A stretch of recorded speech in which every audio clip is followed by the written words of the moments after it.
Dear followers, friends, viewers, this is an unexpected last chapter on about the murder of Brandon Lee.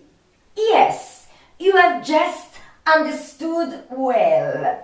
For all the people who still believe or are not informed enough, Brandon Lee was murdered on March the 31st, 1993. And it wasn't a tragic accident on set as many medias want you to believe, because the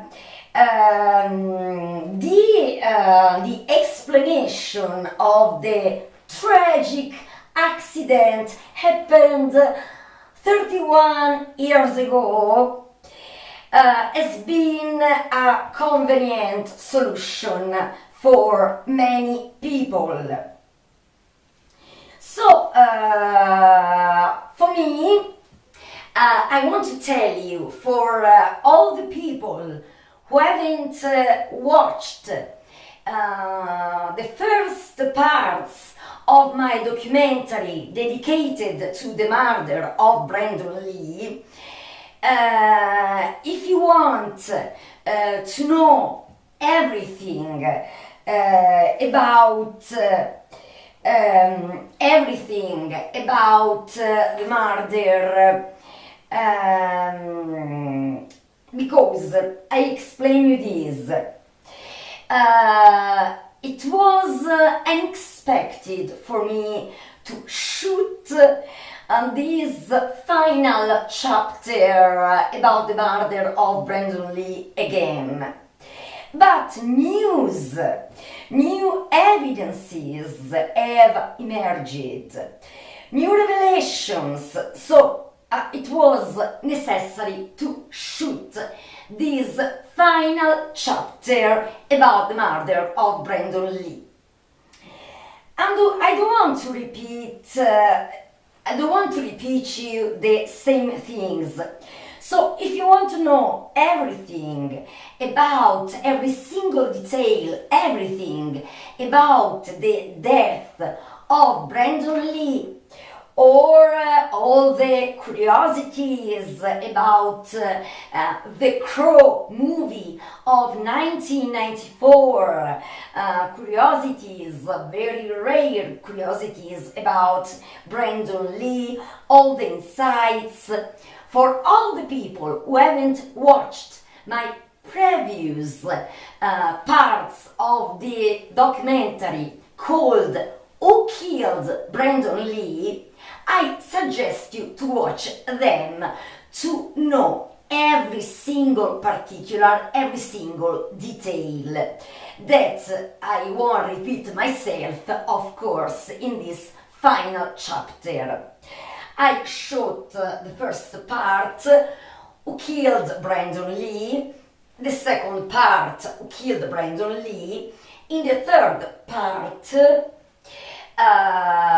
Who Killed Brandon Lee, I show you very rare videos, documents, really very rare. And then in the fourth part, if you want to watch the whole scene, the real scene in which Brandon Lee was shot to death, or I want to be more specific, Brandon Lee was shot to death on March the 31st, 1993, and it was midnight and half. But then that shot was fatal. But then he was taken to the hospital, and he went to a surgery lasted 6 hours. And then, unfortunately, at 1 and 3 p.m. on March the 31st, 1993, he died. So, from the shot to his death, when he was shot, then he will die 12 hours later. But now, why this last chapter? Because why?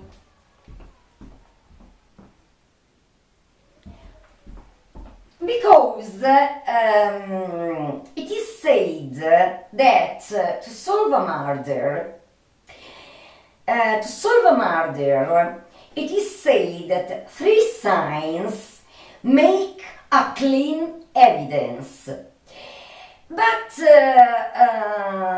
in Brandon Lee's murder, to find out the killer of Brandon Lee were necessary concrete evidences, deeper insights, no mistakes. Like, for example, the greatest mistake for people who have been investigating for 31st years was to connect the death of Bruce, the mythical, the legendary Bruce Lee, who was the father of Brandon Lee and the best one ever, not only as actor but above all in martial arts. To connect the death of Bruce Lee happened in 1973 in Hong Kong to Brandon Lee, murdered in 1993 in Wilmington, North Carolina, shot to death in the set of The Crow. So, many investigators trying to find a link between the murder of Bruce Lee and the murder of Brandon Lee did a huge mistake. Because I can tell you that both Bruce Lee and Brandon Lee had been murdered 1,000%. But for different motives and from different killers, okay? So, in this case,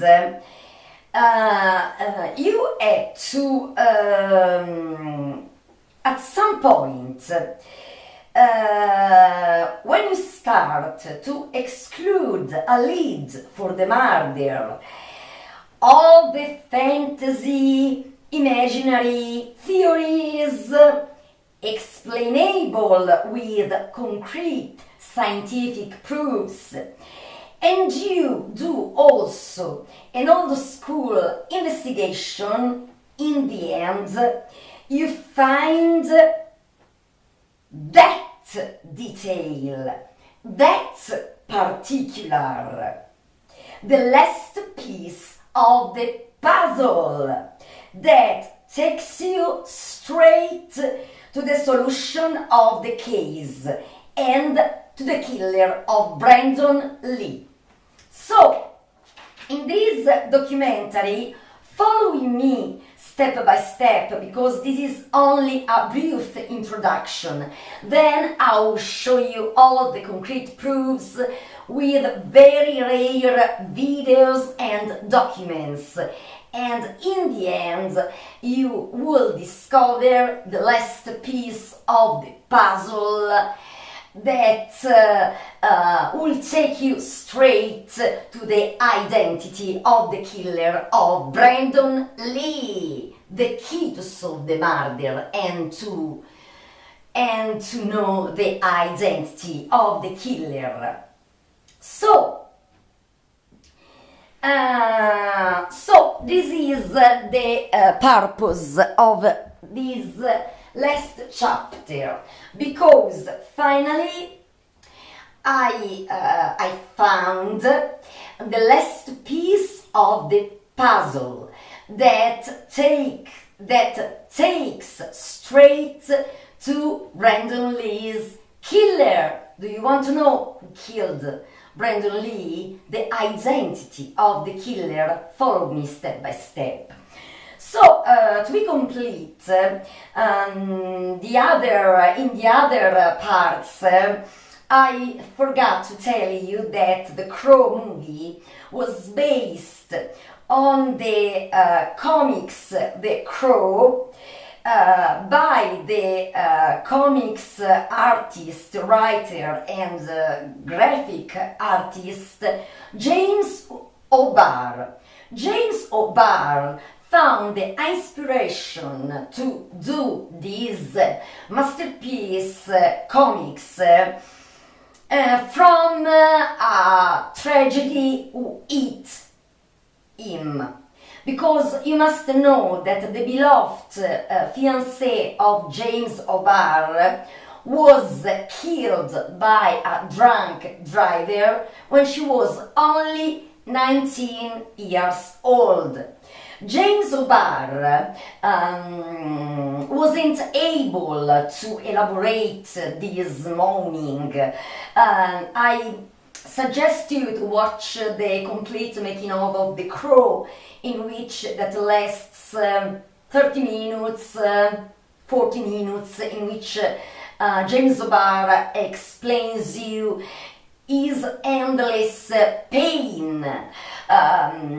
He wasn't able to accept such a huge tragedy, and at some point he found cathartic to do these comics. But this doesn't mean the imaginary theory of the curse of the Crow. Because many people tells you, because the movie The Crow was based on the comics by James O'Barr, The Crow, there was the curse of the Crow. Absolutely not. Not, of course, 1000%, because many people, actors, actresses, technicians, people who worked in the set of The Crow, they were telling you that since the beginning the set was haunted.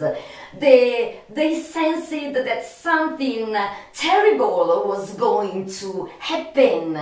This was this air of curse.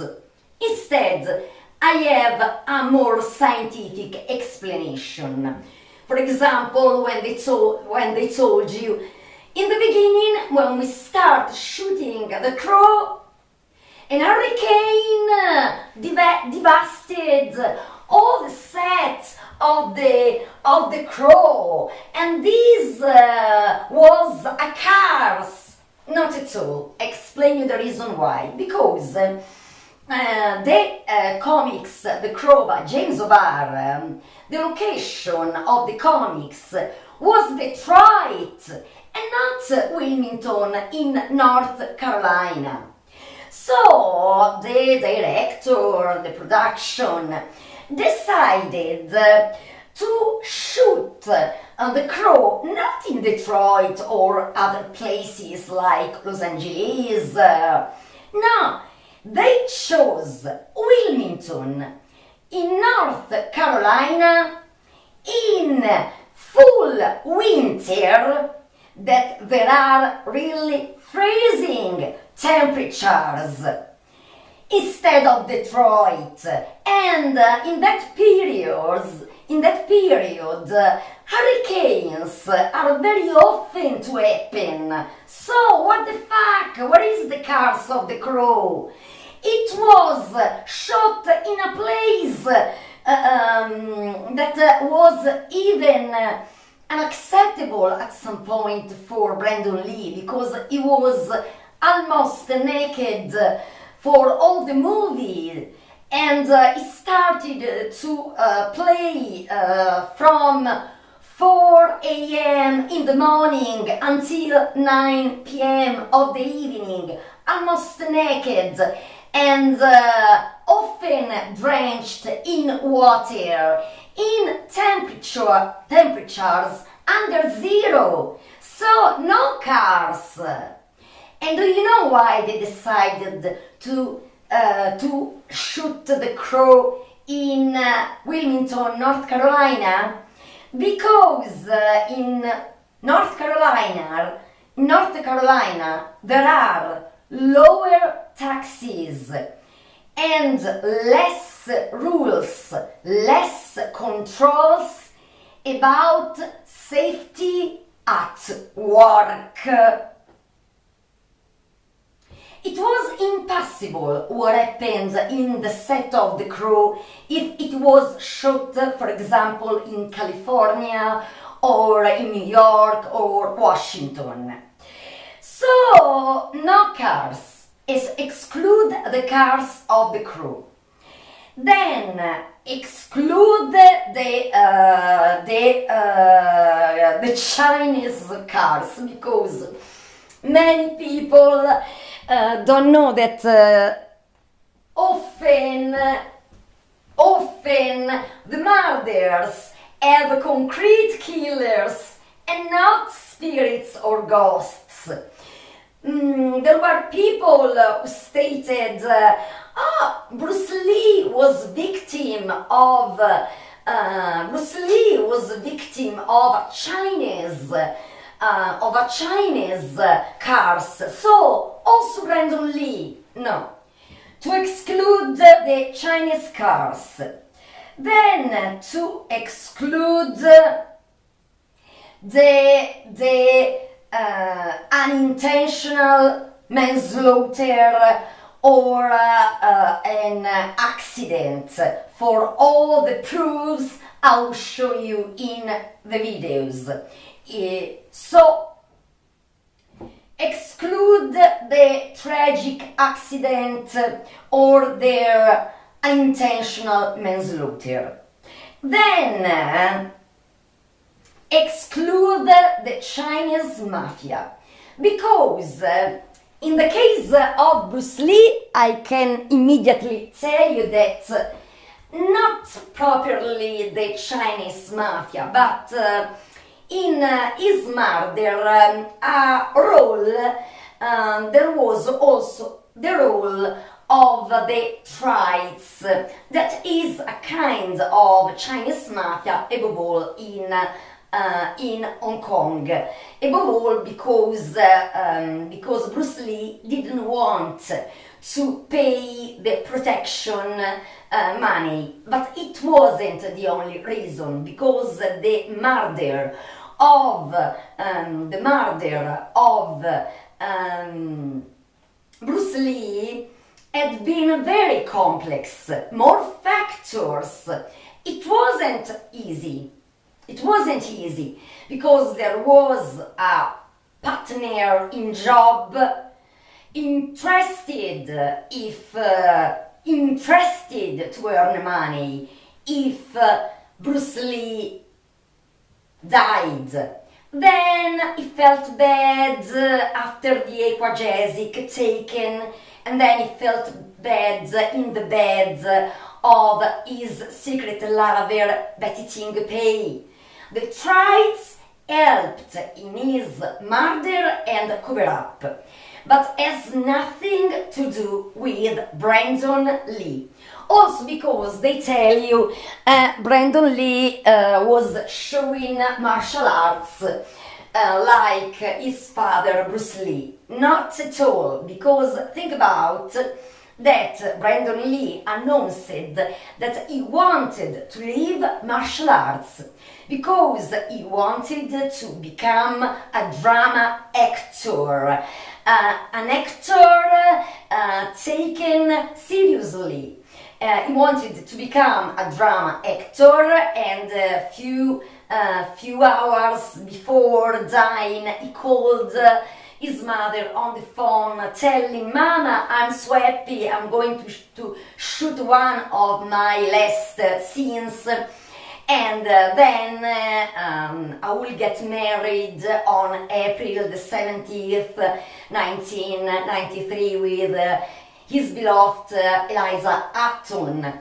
And then when he returned from the honeymoon, he had a plan, a drama movie. So, to exclude Chinese mafia, to exclude the cars of the Li family, to exclude the Illuminati theory.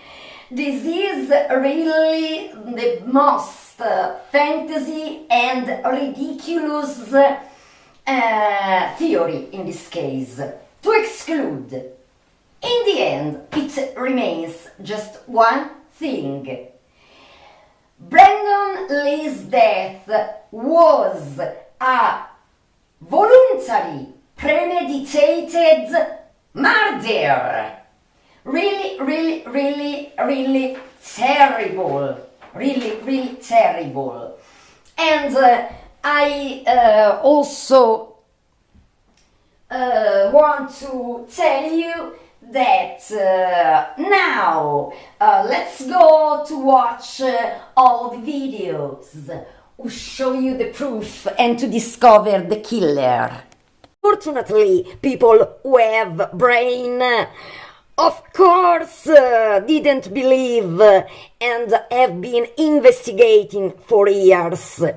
Brandon Lee as voluntary, premeditated murder. I immediately start with what Kanye West tells you. Bruce Lee was a legendary martial artist and movie star who died in 1973 at the age of 32. His son, Brandon Lee, also an actor and martial artist, died in 1993 at the age of 28. Both deaths were attributed to accidents on movie sets. Bruce Lee allegedly died of cerebral edema caused by a reaction to painkillers, while Brandon Lee was shot by a prop gun that was supposed to fire blanks but had a live round in it. However, some people, including Kanye West and other celebrities, believe that both Bruce Lee and Brandon Lee were murdered. In a recent interview with Joe Rogan, Kanye West made some controversial claims about Bruce Lee's death. He said that he had studied Bruce Lee's life and death and concluded that Lee was assassinated by the Chinese government because of his influence on the world. West claimed that Lee was a threat to the status quo in the establishment, and that his death was made to look like an accident. West also said that he believed Brandon Lee was killed because of his father's legacy and the need to silence his family. While some may dismiss West's claims as unfounded conspiracy theories. Let me tell you something. I want to thank Kanye West, really great, for his courage to say both Bruce and Brandon Lee had been murdered. Bruce Lee didn't die from edema of natural death, and also Brandon Lee had been murdered.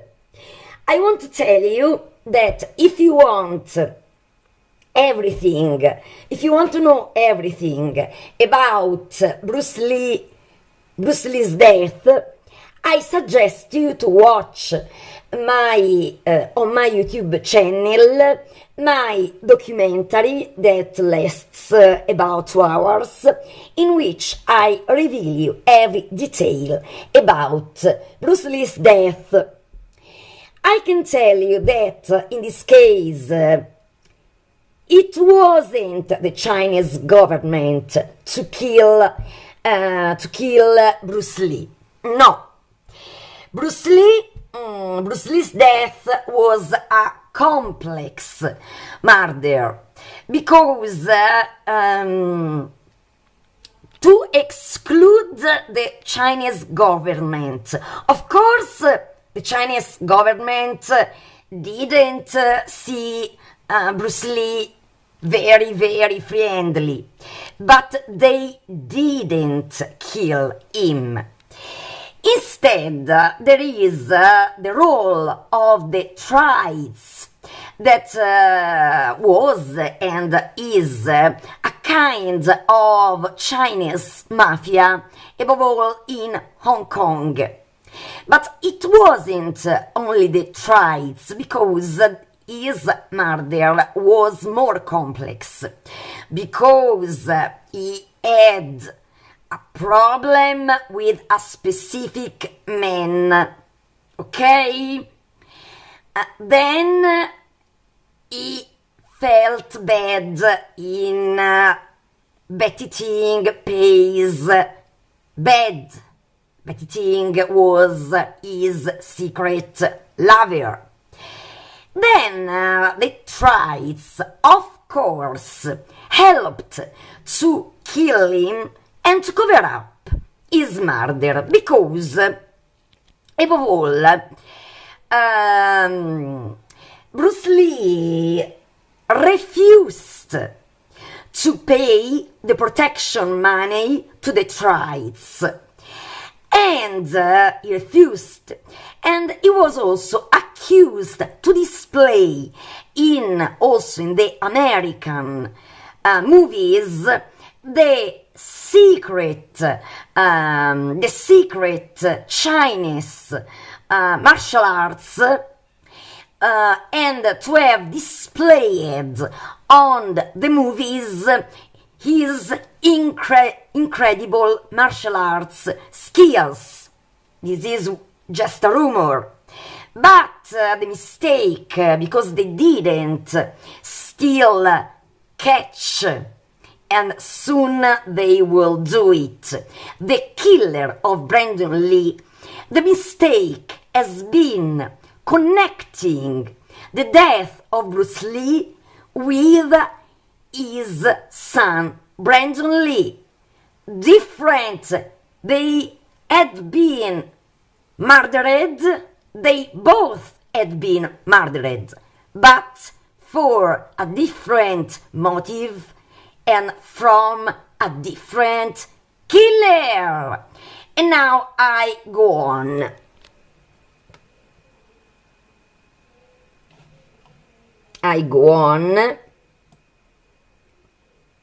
So, if you want to know everything about Bruce Lee's death, I suggest you to watch my documentary on my Paranormal and Mystery TV YouTube channel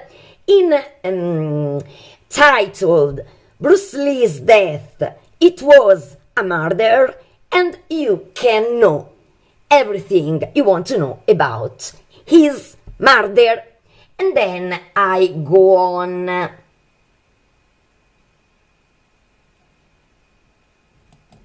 The only celebrity who has spoken out about the Lee family's tragedy. In fact, many people have raised questions and doubts about the official stories surrounding Bruce Lee and Brandon Lee's deaths. Some have pointed out inconsistencies in the autopsy reports, eyewitness accounts, and the handling of the crime scenes. Others have noted the possible motives and suspects involved in the alleged murders. One of the most vocal critics of the official narrative is Matthew Polly, an author who wrote a biography of Bruce Lee titled Bruce Lee, A Life. So now I make you hear what all these artists. Fortunately, they didn't believe in the official version, because I think that when you know all this particular, only a brainless person can accept the official version. And I go on. Listen what, excuse me, listen what Matthew Polly states about Brandon Lee.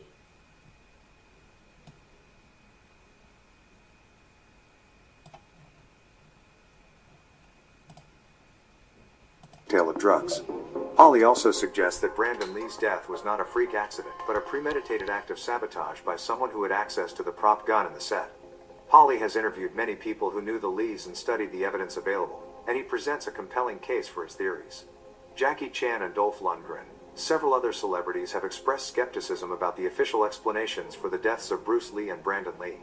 One notable figure is James Coburn, an actor and martial artist who was a close friend and student of Bruce Lee. Have you heard and have you watched Also, Matthew Polly stated what I immediately stated in the first part of my documentary, Who Killed Brandon Lee?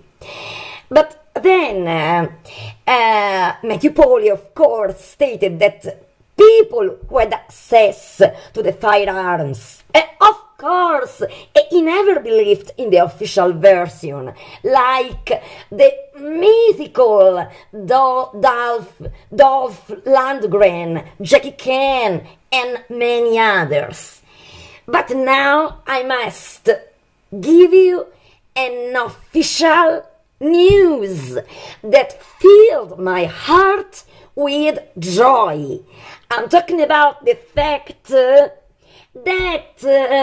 Bruce Lee's death, Bruce Lee's case, has been officially reopened as murder from finally,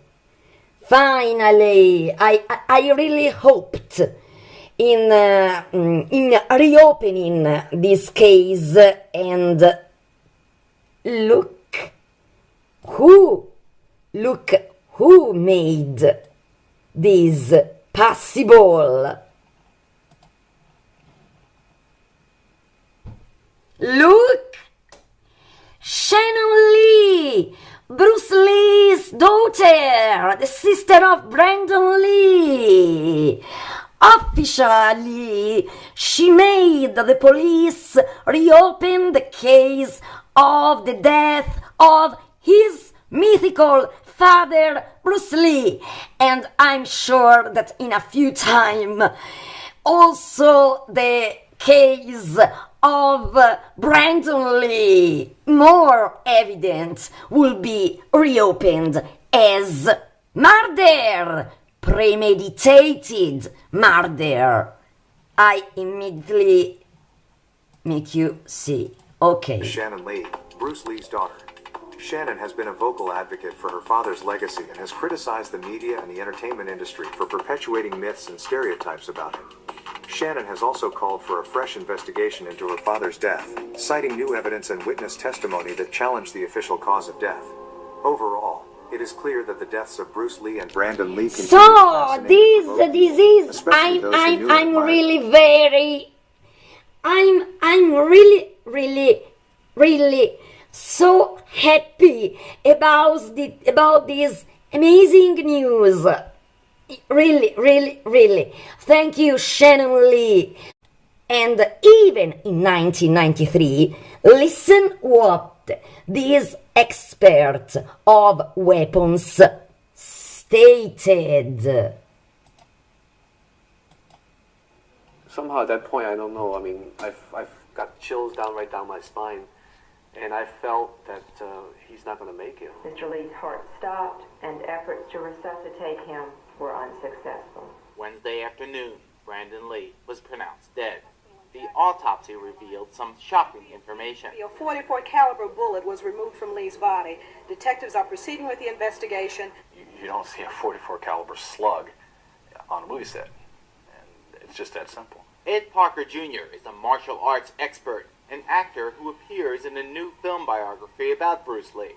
His father trained Bruce Lee back in the 60s. He says some in the martial arts world believe that Brandon Lee was murdered. First talking about it being a projectile, then it being a .44 caliber slug. It goes from an accident to murder. Brandon Lee's publicist. So, have you heard the murder plots? Terrible accident happened on a step. Others are still asking questions. So something is terribly wrong here. And either, somebody's trying to murder him or there's some kind of gross negligence. The question remains, where did the... Have you heard Steven Seagal? Already, immediately he said, or somebody was trying to kill Brandon Lee, or it was a gross negligence. But not, of course, an accident. And then I go on. Now, with a witness in the set was afraid to be killed because he was going to reveal something very hot about the conditions of the shooting during the set of The Crow. So he decided to be obscured. But what he says to the journalist is basic. I immediately go.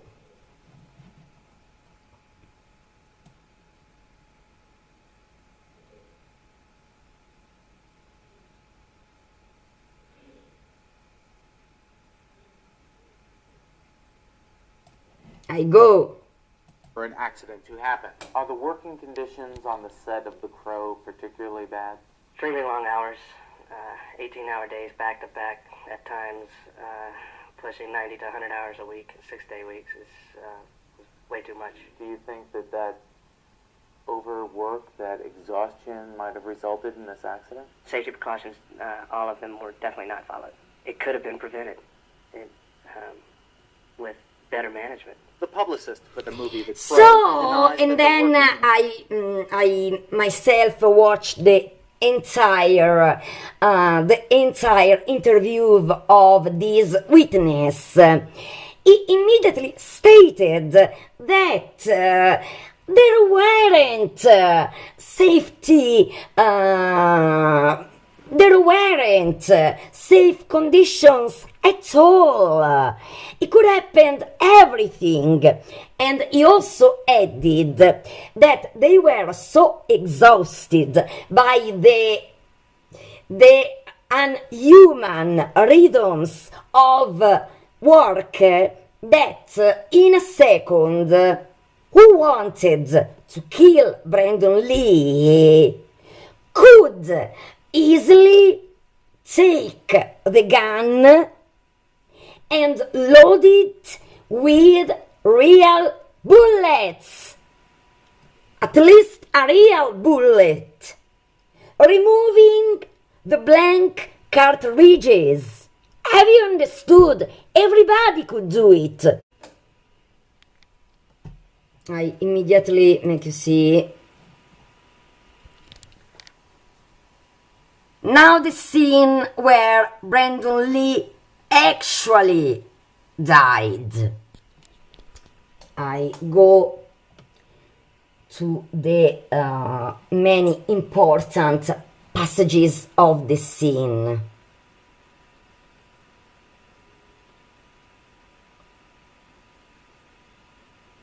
Immediately.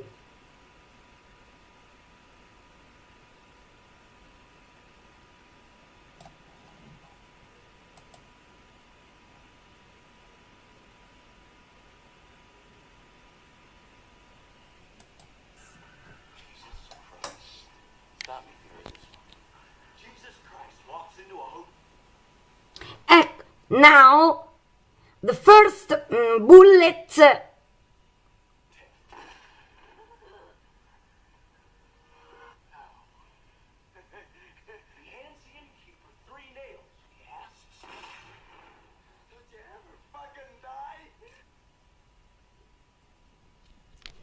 So, this I can tell you that if you don't know it from official sources like me, if you watch at this scene, you don't understand that Brandon Lee at the second shot, that was the moment in which the real bullet entered his body, hurting him to death at the abdomen. The scene immediately finishes, so it's so cut short immediately, because I have received a news by American journalists and other secure sources. When the unintentional, of course. Michael Massey, he was saying, "You're fucking dying," without knowing that in that moment he had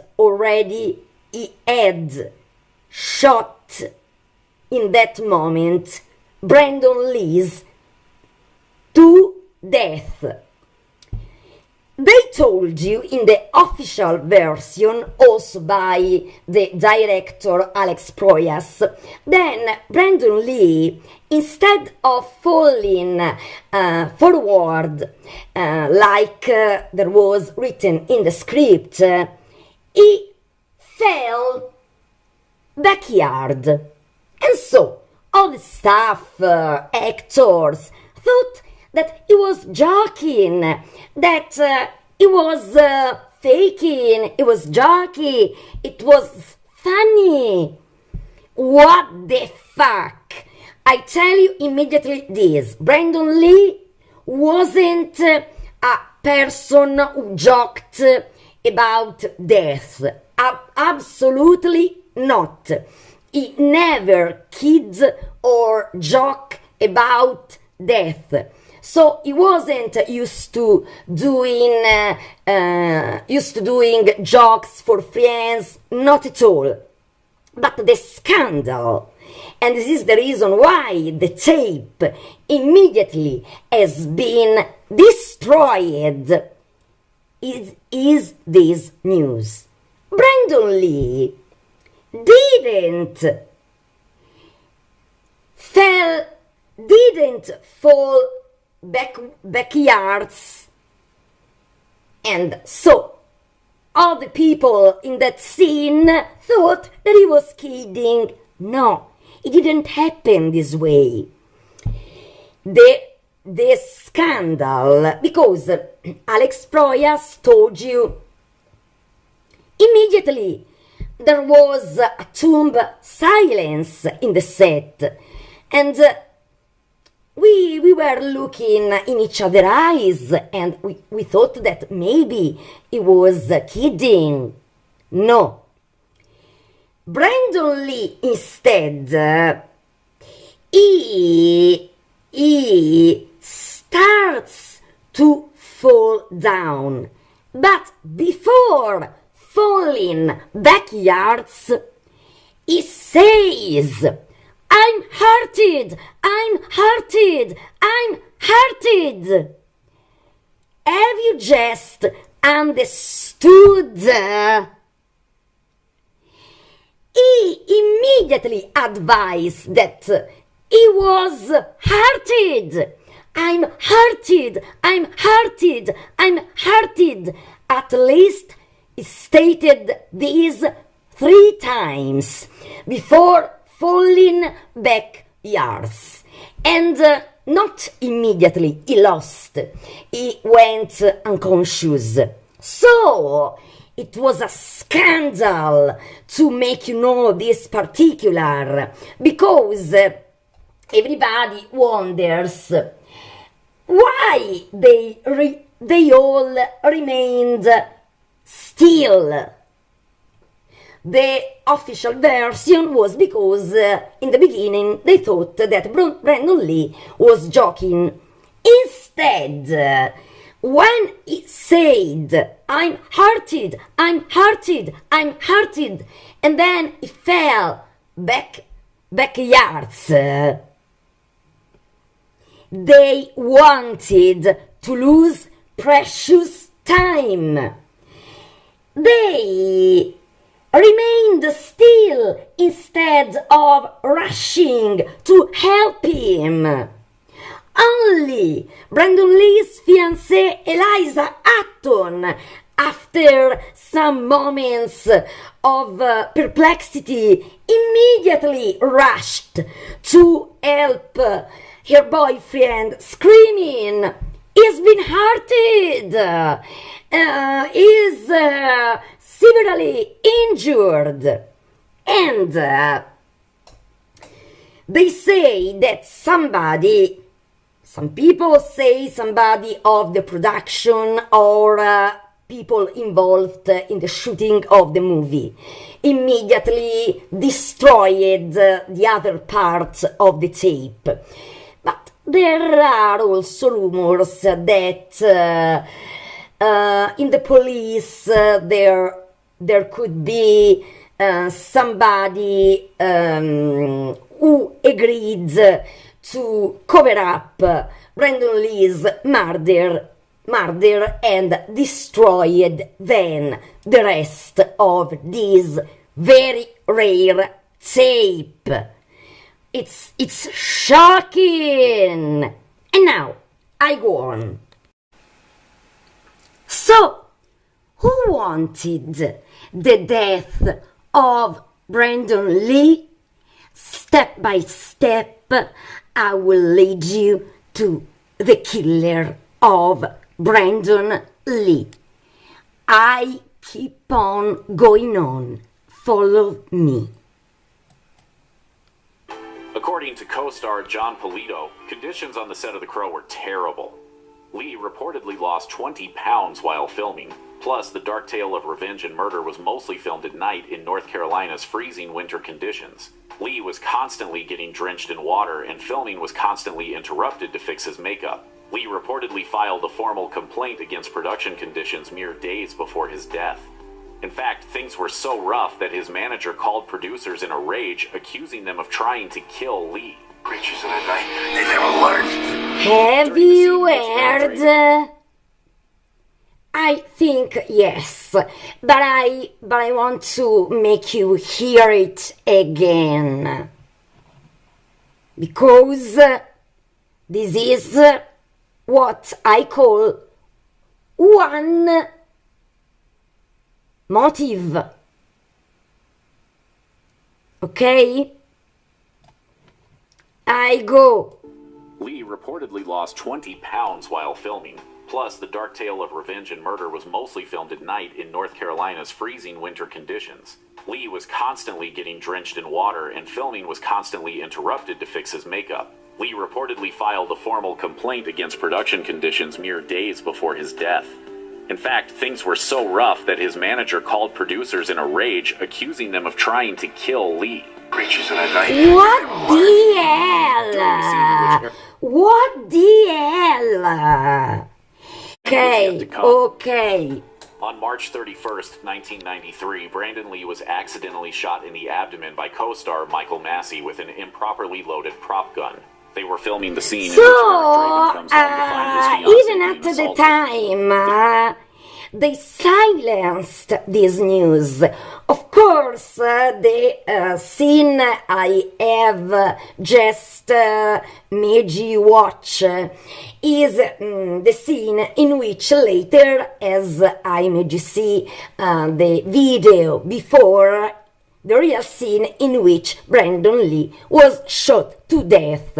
And I want to tell you that when I bought the VHS in 1994, I can tell you that there was that scene until Brandon Lee starts to fall down, and then the scene has been completely cut.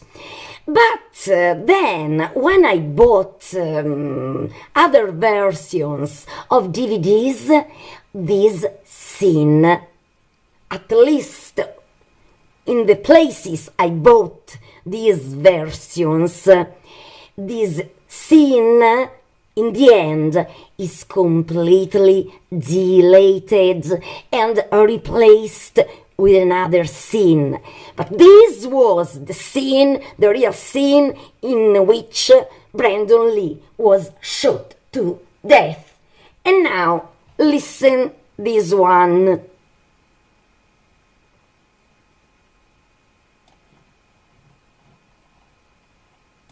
Brandon Lee's mother, Linda, and fiancée, Eliza Hutton, were both in favor of director Alex Proyas finishing The Crow. However, Linda filed a lawsuit against the production company, naming 13 people at fault for her son's wrongful death. The lawsuit was eventually settled out of court. Sadly, Lee and Eliza Hutton were set to be married just a couple of weeks from the day he died. When Brandon Lee died, he still hadn't filmed all his scenes for The Crow. As filmmakers used a body double to finish. As I told you in the first parts of my documentary, Who Killed Brandon Lee? In the beginning, I was completely shocked and completely disgusted by the decision not to end up the movie. I completely agree with Eliza Hutton to push the director to complete the movie, because Brandon Lee had already shot almost all the movie, so it was real a pity to throw away all that sacrifice made by Brandon Lee. So I'm very happy that the movie exists and it has never been deleted. But when at first I discovered that in the beginning the mother of Brandon Lee, Linda Cadwell, denounced the production for negligence, and there were 13 people who had to go to trial. What happens? What happened? At that time, both Linda Cadwell and Eliza Hutton accepted an agreement out of court in exchange of millions of dollars. What the fuck? I tell you this, Linda Cadwell was paid $3 million to retire the Denones. Eliza Hutton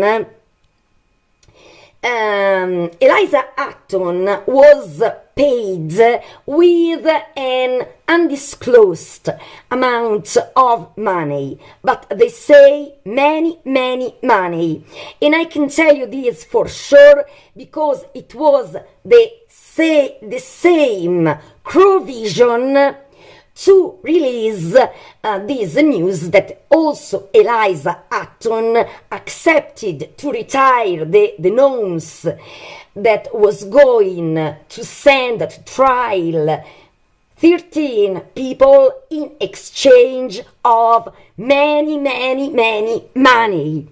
Now, I'm happy that that trial never happened, because now the case can be reopened as a voluntary premeditated murder. So it wasn't negligence or an intentional manslaughter. But this doesn't mean that even if I'm happy about this news, I really don't esteem Linda Cadwell and Eliza Hutton at all. Okay? Truth. He's dead, but the guy shot a blank gun at him. How could he be dead? He's dying. He's severely hurt, maybe dead. And I said, you will find a projectile in him. You'll find a bullet in him. And they said, that can't be. You're crazy. And I said, you will find a bullet in him. And they called me in the morning. They said, you're amazing. And I said, why? And they said, there was a bullet in him. And I can go through the whole story on what really happened, which most people don't know. But the long and the short is when Brandon passed like that, I didn't sleep for 3 or 4 days. It just reminded me too much of certain things. And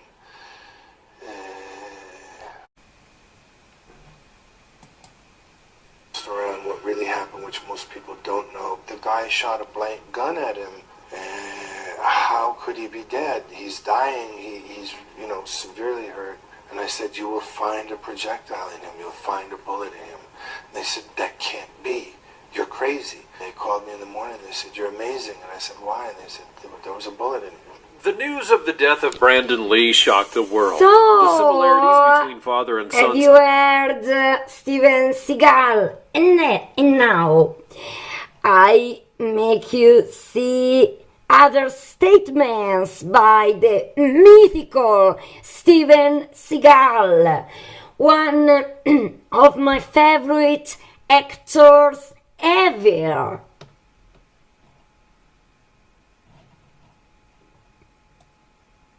And a really a good-hearted person and a very courageous person.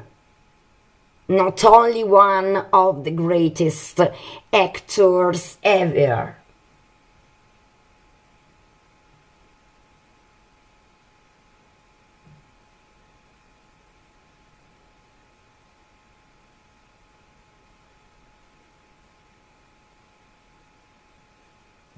I go. Yes, I go. And on TV. In a candid interview, actor Steven Seagal shared his thoughts on the tragedy, expressing initial disbelief upon learning that Lee had been fatally injured by a gun that was supposed to be firing blanks. Seagal's skepticism had stemmed from his extensive knowledge of firearms and the film industry safety protocols, which had led him to question the official narrative that surrounded the incident. Drawing from his own expertise, he confidently predicted that a thorough investigation would reveal the presence of a projectile or bullet in Lee's body, despite the widespread assumption that only blanks had been used on set. This assertion was initially met with dismissal by authorities who had deemed Seagal's theory implausible. However, as the investigation progressed, Seagal's suspicions were confirmed when authorities later admitted to him that a bullet had indeed been found inside of Lee. Seagal's revelations hinted at a deeper understanding of the circumstances surrounding Lee's untimely death, and he alluded to possessing insider knowledge about the true chain of events that led to the tragedy, suggesting that the public may not be aware of the full story. This cryptic statement added an air of mystery to the already perplexing incident, leaving many to wonder about the potential implications of Seagal's insights. The profound impact of Lee's death on Seagal would be evident as he recounted the sleepless nights that he endured in the aftermath of the incident.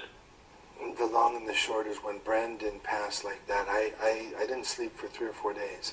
The loss of a young and promising actor under such shocking circumstances struck a chord with Seagal, evoking memories of his own personal experiences.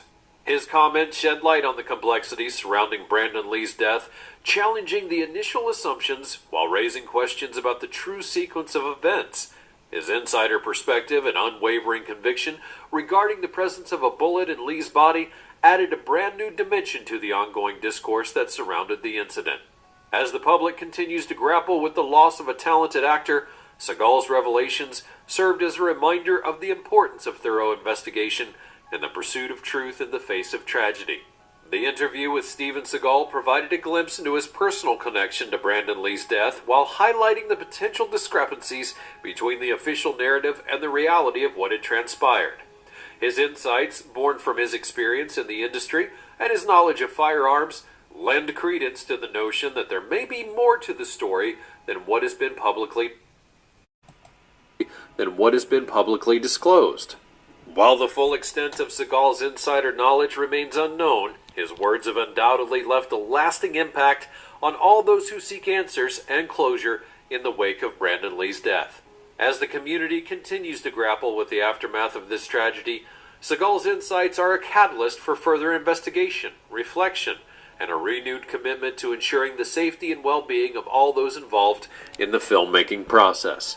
Meanwhile, there are several theories on Brandon Lee's death. Now I go on.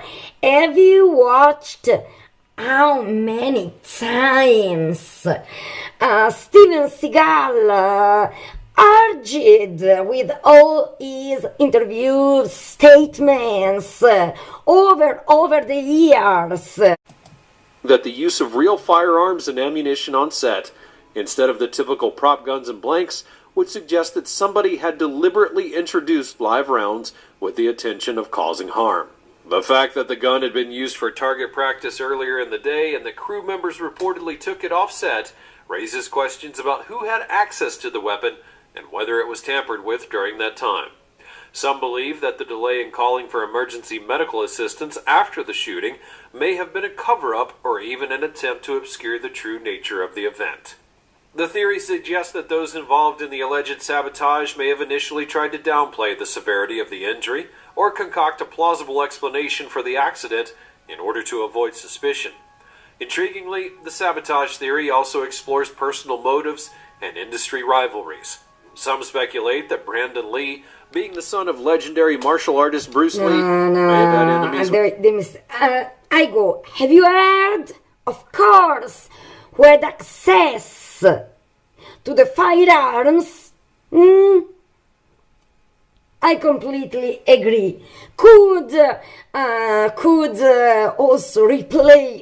also load the gun with real bullets and removing blank cartridges.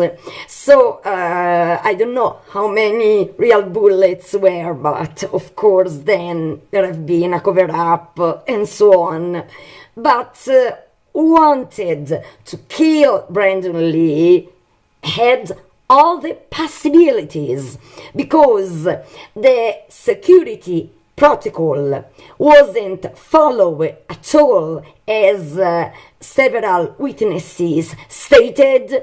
And who had access to the firearms? Maybe everybody in that confusion. And now I go on something that reconnects about what I told you before, that Brandon Lee wanted to denounce the production, but he died before sending and delivering the formal complaint. And now listen to it.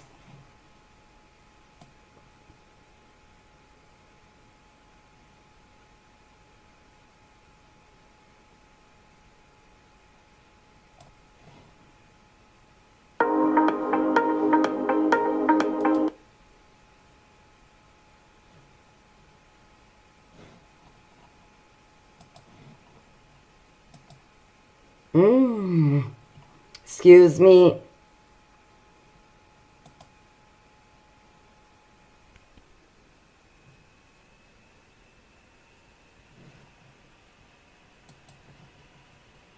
Way to eliminate the rising star.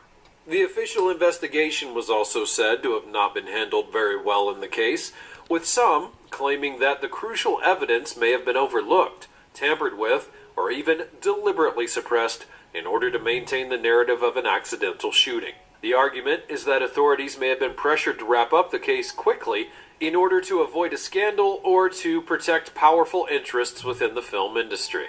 Moreover, the theory suggests that the production company and the studio behind The Crow had a vested interest in covering up any wrongdoing or negligence on their part. By portraying Lee's death as an accident, they shielded themselves from legal liability and safeguarded the film's release and commercial success. Over the years, the sabotage theory has gained traction amongst certain groups who were drawn to the idea of a hidden conspiracy behind high-profile... What also we are step by step getting closer to the last piece of the puzzle, because this is just one step, but I want to lead you to the last piece of the puzzle, okay? The killer of Brandon Lee. Now I make you watch some too much stunning, beautiful photos and behind the scenes with Brandon Lee, and then let's go to the final piece of the puzzle to solve the murder of Brandon Lee and to be able to catch the killer.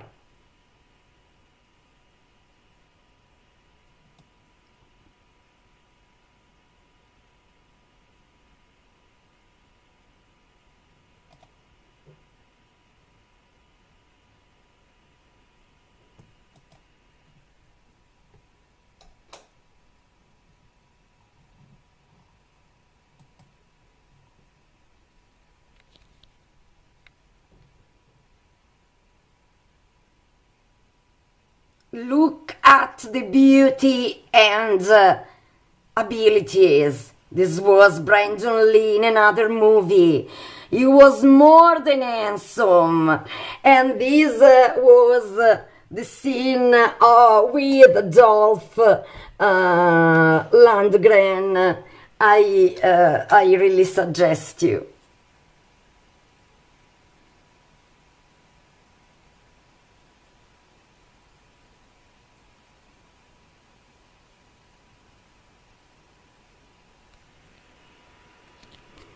He was really stunning, really one of the most handsome men in the history of cinema. Absolutely. And now, let's go to the last piece of the puzzle. Here we are! Michael Massey is the last piece of the puzzle, because in his first and last interview in 2005 at Extra TV, he stated something that couldn't pass unnoticed. Impossible! I think that this interview has been silenced for years, because what he says is the key to know the identity of Brandon Lee's killer. I want to remind you that unfortunately Michael Massey died in 2016 from a cancer at stomach, and he was only 64. And he left the wife, widow, and 2 children. But now listen what he stated. It was like a testament. And to me, for my journey through life, how I was able to get to the other side of it. And it was a very slow and thoughtful process. I mean, I didn't know it was thoughtful at the time, but I just took a year off and I went back to New York and didn't do anything. I didn't work, didn't do anything. I just spent it with close friends and family, and just to get through it, like any of us get through a tragedy. But it was a tragedy. The only difference with this tragedy is that it happened with cameras rolling, and it was a big media thing, and which I think is too bad, you know. The thing is, it wasn't supposed to happen. It absolutely wasn't supposed to happen. I wasn't even supposed to be handling the gun in the scene till we started shooting the scene, and the director changed it. It wasn't supposed to happen for a myriad of reasons. He was so far off. So, have you heard what Michael Massey had stated in this shocking interview? Silenced, because he stated something basic. Look at the last question. The tragedy couldn't happen because... Too bad, you know.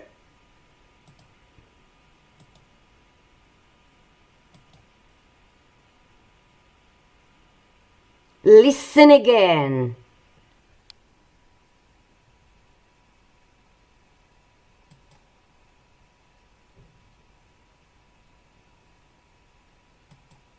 It absolutely wasn't supposed to happen. I wasn't even supposed to be handling the gun in the scene till we started shooting the scene, and the director changed it. It wasn't supposed to happen for a myriad of reasons. He was so far off that had it been a real gun, we wouldn't have been able to get the side of the barn. when the journalist asks him, but this tragedy didn't have to happen, and Michael Massey's tells you these words. These words. This is a scandal. A scandal. Because when the journalist, and then I go on, don't worry. Don't worry.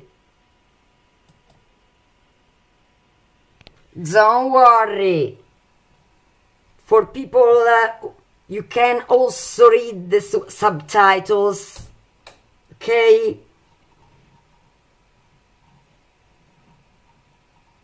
The key to solve the murder and much more. The difference with this tragedy is that it happened with cameras rolling, and it was a big media thing, and which I think is too bad, you know. The thing is, it wasn't supposed to happen. It absolutely wasn't supposed to happen. I wasn't even supposed to be handling the gun in the scene till we started shooting the scene, and the director changed it. It wasn't supposed to happen for a myriad of reasons. He was so far off.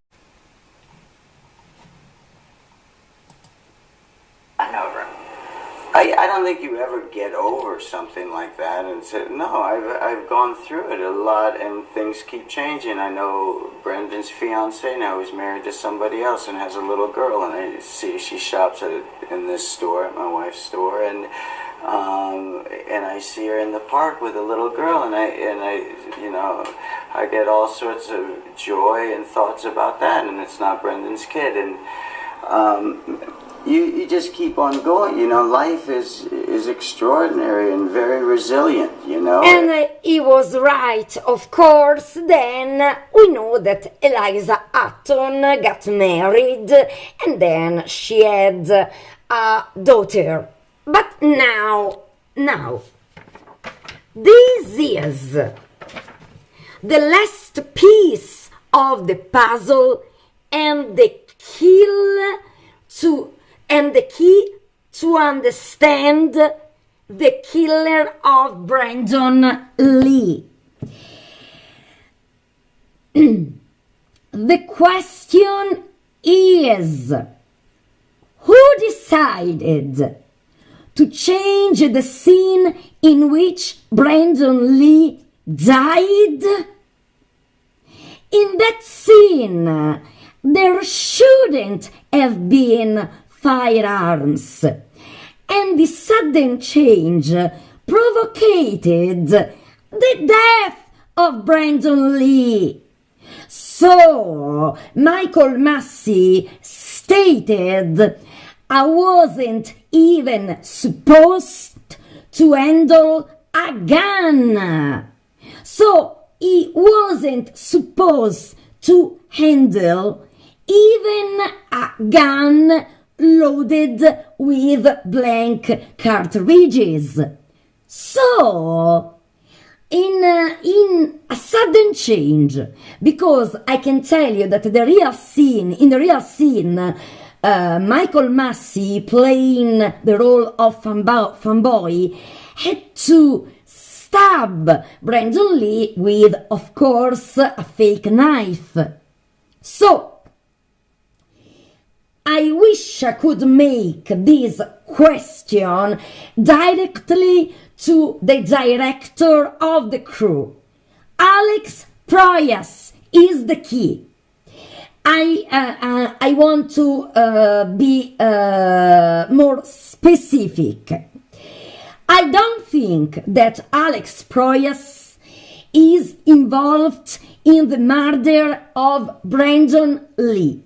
I'm absolutely sure, because Alex Proyas didn't, Brandon Lee wasn't even his first choice as the protagonist, as the actor to play the role of Eric Draven. And then, when Brandon Lee died, he didn't know if going on with the movie or not. So I'm sure that Alex Proyas is not the killer and is not involved in Brandon Lee's murder. But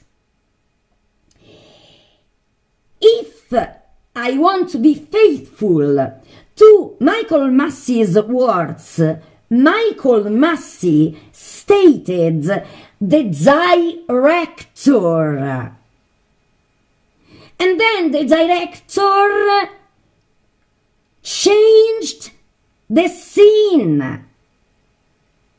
I was even supposed to handle a gun. So, I don't think, even if Michael Massey says the director, I think that the key to discover the identity of the killer of Brandon Lee is this question. Who told? Who suggested Alex Proyas to change the scene in which Brandon Lee died? Because it was the scene in which Brandon Lee died. And this sudden change provoked the death of Brandon Lee. So, I wish I could ask directly to Alex Proyas, who suggested you to change the scene in which Brandon Lee died. Who suggests you? I wish I could make this question directly to Alex Proyas. But if there are people in the United States who are closer, I'm just a vlogger, who are closer to Alex Proyas, ask Alex Proyas is the key. He also is, thanks to Michael Massey. Ask Alex Proyas, who suggests you to change the scene in which Brandon Lee died? And the person who suggested the director to change the scene is the killer of Brandon Lee.